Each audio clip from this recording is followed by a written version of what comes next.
Late in the summer of 1977, an historic mission of exploration was launched. Twin spacecraft, christened Voyager 1 and 2, broke free from the Earth's gravity on journeys to the outer reaches of the solar system.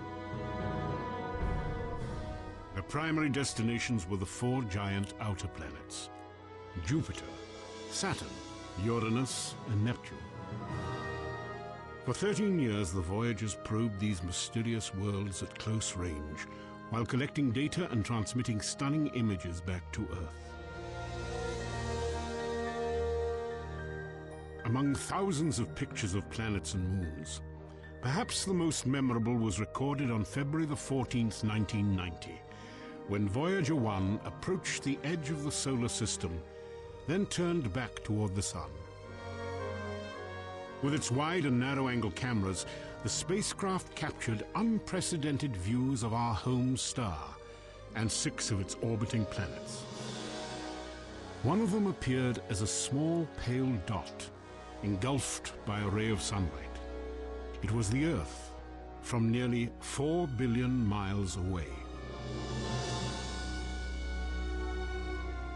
While the world gazed intently at this pinpoint of light, timeless questions about its meaning, purpose, and significance suddenly took on new relevance. And once again, as in ages past, we paused to consider our planet's role within the grand scheme of the universe.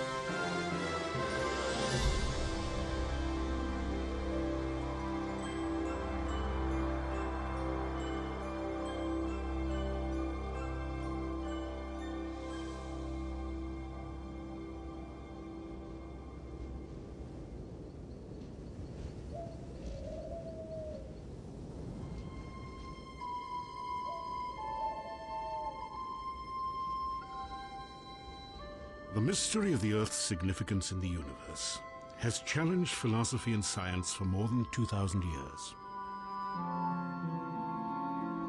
Early perceptions were shaped by the work of the Greek scholars Aristotle and Ptolemy. They taught that the Earth sat motionless in the center of the heavens while the moon, sun, and other stars and planets revolved around it. This geocentric view was the foundation of Western cosmology for 18 centuries. Then, in 1543, the Polish astronomer Nicholas Copernicus ignited a revolution. In his book on the revolutions of the heavenly spheres, Copernicus argued that the Earth was not stationary, but instead orbited with the other planets around the Sun. For the first time, a correct understanding of the mechanics and structure of the solar system was in sight. The idea of the moving Earth seemed to violate some fundamental principle, but Copernicus somehow had the mental power to imagine what even to him seemed absurd. So he thought the impossible. The Earth moves. And once you imagine the Earth moving instead of the Sun, the mathematics of that cosmic machine started to make sense. It was the key that unlocked one of the great mysteries of the universe. Copernicus had laid the cornerstone for modern astronomy. Yet, 400 years after his discovery, the empirical fact that our planet was not the center of the solar system had evolved into what is now known as the Copernican principle. The idea that the Earth occupies no preferred place in the universe. Copernicus had a theoretical way of explaining the apparent motion of the planets across the sky. That's all it was. It wasn't a theory that told us whether or not Earth was special, or whether we played some importance in the scheme of things, or whether every place in the universe was the same as every other place. Nevertheless, this reinterpretation of Copernicus became prominent in the 20th century. It's often called the principle of mediocrity. This principle says that our location and our status are mediocre, they're unexceptional. As a result, we should not assume that we are in any way privileged or that the universe was designed with us or beings like us in mind. The Copernican principle and the concept of the Earth's insignificance was popularized during the 1970s and 80s by the late astronomer Carl Sagan. In his best-selling book, Pale Blue Dot, Sagan wrote, "Because of the reflection of sunlight, the Earth seems to be sitting in a beam of light, as if there were some special significance to this small world. But it's just an accident of geometry and optics. Look again at that dot. That's here. That's home. That's us. Our posturings, our imagined self-importance, the delusion that we have some privileged position in the universe are challenged by this point of pale light. Our planet is a lonely speck in the great enveloping cosmic dark."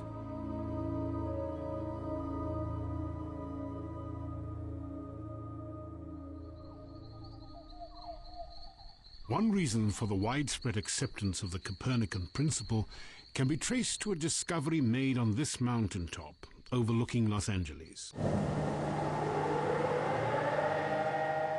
Between 1921 and 1926, the astronomer Edwin Hubble used this telescope to make some of the most important discoveries in the history of science.